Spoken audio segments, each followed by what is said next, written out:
نوتدونی اولین فروشگاه نوت موسیقی در ایران.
سلام دوست من، شما پیشنمایش این آموزش رو مشاهده کردید.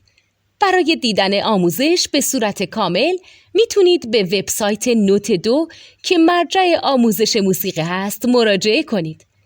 همچنین برای تهیه نوت موسیقی مرتبط با این آموزش هم میتونید به وبسایت نوتدونی که بزرگترین آرشیو نوت موسیقی در ایران هست مراجعه کنید.